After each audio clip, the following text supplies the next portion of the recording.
Polls tighten in battleground states as President Trump gets big post-convention bump. Hello, this is Robert Romano, Vice President of Public Policy with Americans for Limited Government, dailytorch.com. Hit that subscribe button. Today we're going to be talking about the 2020 race, and it looks like President Donald Trump has gotten a big post-RNC convention bump after his acceptance speech at the White House for the Republican National Convention. And I think we have a really competitive race right now, and the polls are definitely tightening. And so we're going to take a look at some of these numbers. Joe Biden, after his convention, and then President Trump's speech, looks like he's lost a lot of ground, and he could be in big trouble right now. And we haven't even hit the first presidential debate on September 29th. So let's take a look at some of these numbers and see where the race for 2020 stands. An NBC-Marist poll conducted August 31 to September 6th shows that President Trump and Joe Biden are tied in the state of Florida, 48% to 48%, and this takes into account all of the conventions after they've taken place. And so that could be a real red flag for Joe Biden. He had been leading pretty considerably in many of the polls, as we are about to go through here. Trafalgar Group actually has Trump leading Biden amongst likely voters in Florida, 49% to 46%, and this was taken in early September following the conventions, and this is much better than the 46 to 46% showing of Trump versus Biden in Florida that was taken June 29 to July 2nd. That showed the race was tied, so President Trump got a bump in the Trafalgar poll, and Trafalgar says Trump's ahead. Now, CNBC-Change Research had Joe Biden up by 6 points in Florida, 50% to 44%. And then in the post-convention scenario, now it's down to 49% to 46%. So even in the CNBC poll, you see it went from 50 to 44 to 49 to 46. That's a bump. Quinnipiac had Joe Biden up in Florida, 51 to 38. That's a 13% poll right there, and that's a pretty ridiculous number. But if you take into account the post-convention polling, and then the race is narrowed in Florida, it's now 48% to 45%. And so that's just another example. It went from 13 points to 3 points from July to August 28 to September 1. And that's a lot of volatility, but in each instance, President Trump's standing has improved from either being tied or behind to leading and effectively tied. And that's just in Florida. But a similar story emerges in other polls. In Pennsylvania, Susquehanna has Joe Biden leading 46% to 41% in July, and now it's effectively tied according to Susquehanna with a 44 to 42% margin, and that's pretty much within your margin of error right there. Moving on, Monmouth had Biden up by 10 points in July, 52% to 42% in Pennsylvania, July 9th to July 13th, but that has now narrowed to just a 4-point lead from Monmouth. On September 2nd, they released a poll that shows that it's now 49 to 45. So there's another bump. Can't argue with that. Rasmussen has it tied now, 46% to 46% as of September 3. But in July 15th, it was 51% for Biden to 46% for Trump. And so it went from 51 to 46 down to 46 to 46 in the post-convention scenario. And that's another bump. In Michigan, Trafalgar had Biden up 46% to 45% in Michigan in the poll that was taken June 16th to June 18th. And now in Trafalgar, it's now 46% for Trump to 45% for Biden. And this was taken in late August. I think that this race is clearly tilting in President Trump's favor based upon all of these results. And clearly there's a definitive bump. When you look at Monmouth shows a bump, Rasmussen shows a bump, CNBC-Change Research shows a bump, which is really funny because CNBC-Change Research puts out a headline saying Biden leads in 6 swing states as Trump sees no convention bump.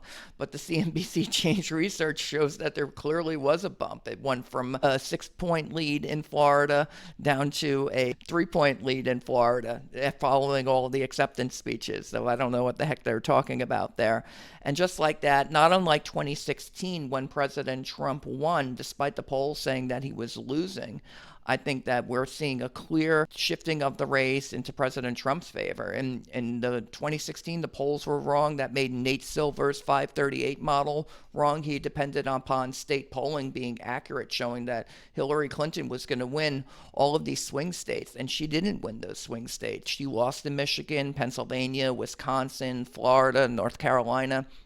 And the state polls were showing quite the opposite. In 2016, Florida underreported Trump support by 2 points. The polls did. North Carolina by 3.3 points. Ohio by 5.5 points. Pennsylvania by 3.5 points. And Michigan by 4.1 points. Now, a good reason for this may be because of the shy Trump voter phenomenon that's been measured. And, Robert Cahaley from Trafalgar Group, he talks about social desirability bias that's affecting polls, and that's why his polls were correct in 2016. He's one of the few pollsters to get it right. And now there's a survey from Cloud Research that shows that there's a definite shy Trump voter, where Trump voters are twice as likely to not report their actual voter preference when they're taking a telephone poll survey.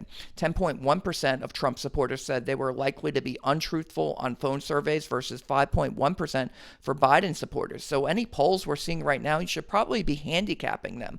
Are the pollsters taking into account this Trump voter who's kind of hidden right now? 11.7% of Republicans say they would not report their true opinions versus 5.4% of Democrats. 10.5% of independents say they would not report their true opinions. And so the study from Cloud Research says, quote, they show a greater reluctance on the part of Republicans, independents, and Trump voters to disclose their opinions. Now, President Trump, he's reacting to the latest poll results. I think he realizes that he's getting an advantage here in the race. On September 7th, he wrote on Twitter, quote, the real polls are starting to look great. We will be having an even bigger victory than that of 2016. The radical left anarchists, agitators, looters, and just plain lunatics will not be happy, but they will behave.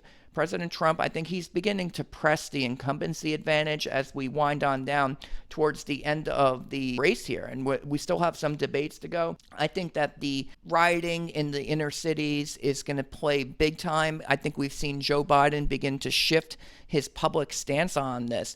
President Trump was blasting Joe Biden for not taking the rioting seriously, and his convention didn't mention it. Take a listen to this. During their convention, Joe Biden and his supporters remained completely silent about the rioters and criminals spreading mayhem in Democrat-run cities. They never even mentioned it during their entire convention, never once mentioned. Now they're starting to mention it because their poll numbers are going down like a rock in water. It's too late, Joe. So, Joe Biden, it's too late to really get serious about the riots. If you had wanted to do that, you should have done that in your acceptance speech at the DNC and taken a strong stance on that. Since then, Biden has issued a statement after the conventions about the deadly violence in Portland. The deadly violence we saw overnight in Portland is unacceptable. Shooting in the streets of a great American city is unacceptable, and I condemn this violence unequivocally. Well, I think he should have done that in his convention speech, and he could have distanced himself. I think that Joe Biden thinks that he needs to appeal to this radical defund the police movement, these anti-police rioters in the streets, though, I don't think are really helping Joe Biden's campaign. They may not even be registered voters. And I think that when you're talking to people in Pennsylvania, Michigan, Wisconsin, and so forth, Florida, North Carolina, Ohio, that President Trump is going to say, we want law and order. He's giving an unequivocal message saying we need to restore order.